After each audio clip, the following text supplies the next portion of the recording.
to another episode of The Mat. My name is Kat Wendorf and I am your Nesta Sports Certified Yoga Instructor. And we are in Season 12 and we're going to work today on Child's Pose.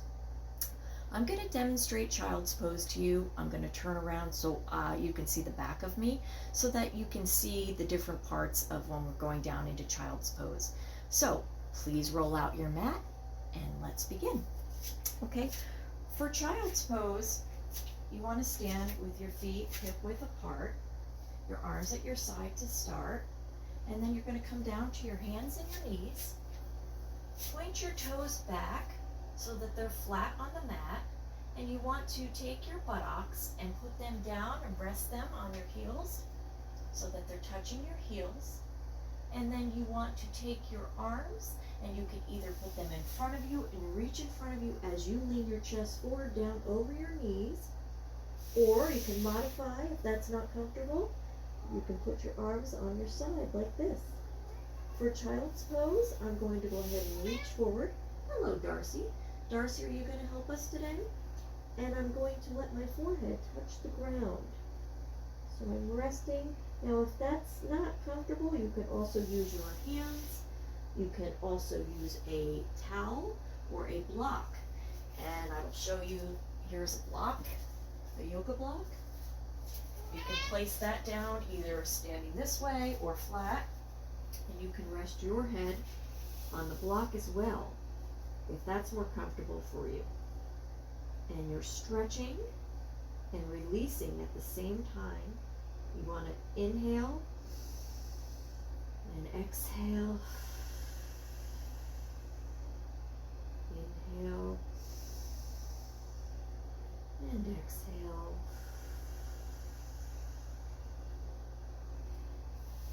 And that's how you would do it. Now I'm going to face the mat. Put the block aside. Now I'm going to do it this way with you, okay? So we're on our hands and knees, and we're going to come on down. And when we're coming down, we're going to shift the weight of our hips back on our butt so it rests on our heels. Keep your big toes together. Widen your knees. Relax your head, your forehead to the ground. If possible, put your hands in front of you, stretching out, palms facing down. Darcy will cuddle in between my palms. Yes, that's a good girl. And just let it go.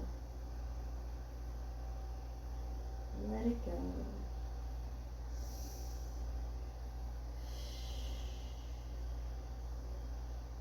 If you have a cat or a dog, they will often join you in what we call the restorative postures. Now, it's important to soften the muscles of your face and your jaw when you're in the neutral position.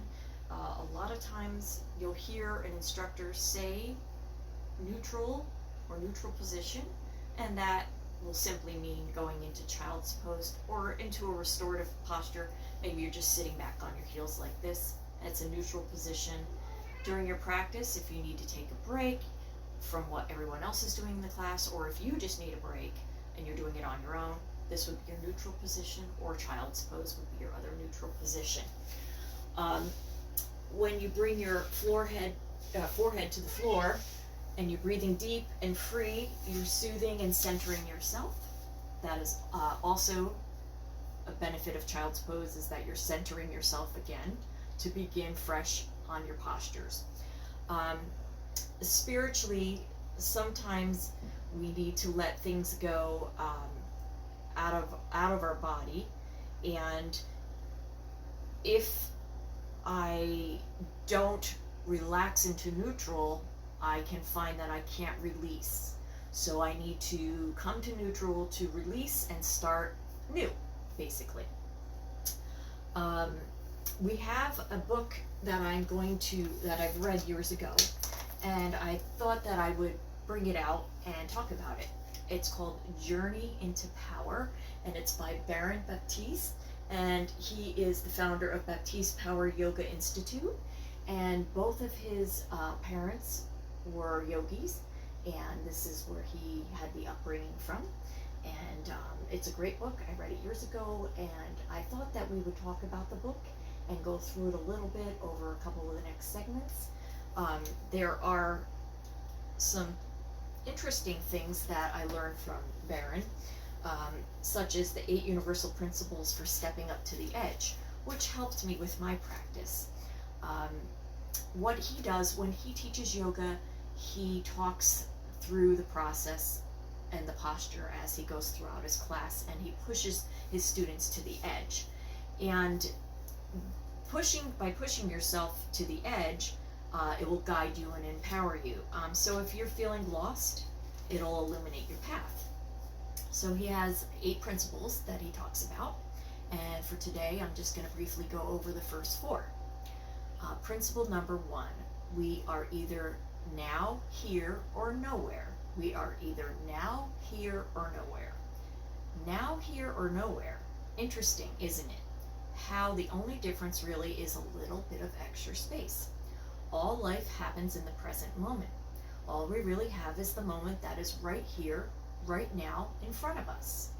Any moment that happened in the past is a memory, and any moment that will happen in the future is a fantasy, he says. Memories and fantasies can be very nice, but they lead us nowhere except into the past, which no longer exists, or the future, which doesn't exist yet. The past and the future are not places. They are essentially nowhere. So you see, you are either here now, or you are nowhere. So I'll stop with that on principle 1. I think you get the meaning of that. So that's how we learn as students, as yogis, to stay in the present. Otherwise, it doesn't matter. It doesn't make any sense. You can't control what's going to happen in the future. You can't live in the past because it's already happened. So your choice is to be in the now. And so that's probably one of the most important principles, and maybe that's why he made it number 1. Principle number 2, be in the now and you'll know how. Be in the now and you'll know how. The answer to how is always be in the now. When you tune into the present moment, you will rein your focus back in from the distractions happening around you. When you make this directional shift from paying outward attention to paying inward attention, you can really hear what your body is telling you. Your body communicates with you through a language that we understand. It's called sensation. As with any good relationship, good listening is needed. Hearing your body's voice brings you right into the here and now. So are you experiencing pain? Are you having trouble maintaining a steady flow of breath?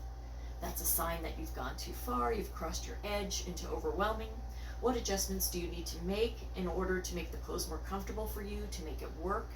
When you are in the now, a world of options opens up to you. You have more choices and you can modify, dilute, pull back, or push forward as you need. If you're in the now, you will know exactly how far to go, when to push, and when to surrender. So if you're in a pose and you're like, ow, that hurts, pull back out, okay? That's telling you, it's your sensations telling you.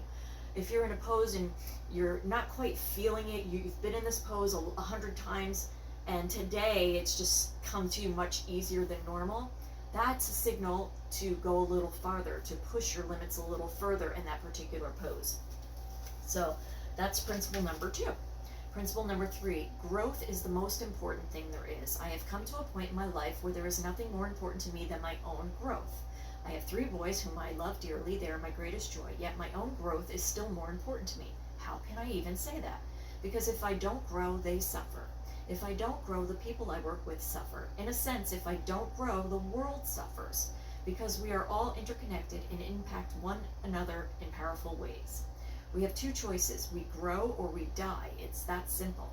Growth is forward movement. Anything else is stagnation, or worse yet, regression.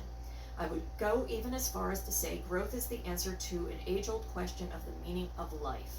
It's the whole point of our journey, to grow and evolve so we can remove all the parts of ourselves that keep us from living in the light, living from our essence, living our authentic selves. When you remove the blocks, you create flow in your life and go into new thresholds of personal potential. That is the goal, and growth is the only way to get there. And I put a little dot next to that. That is the goal, and the growth is the only way to get there. And this was probably 15 years ago when I read this.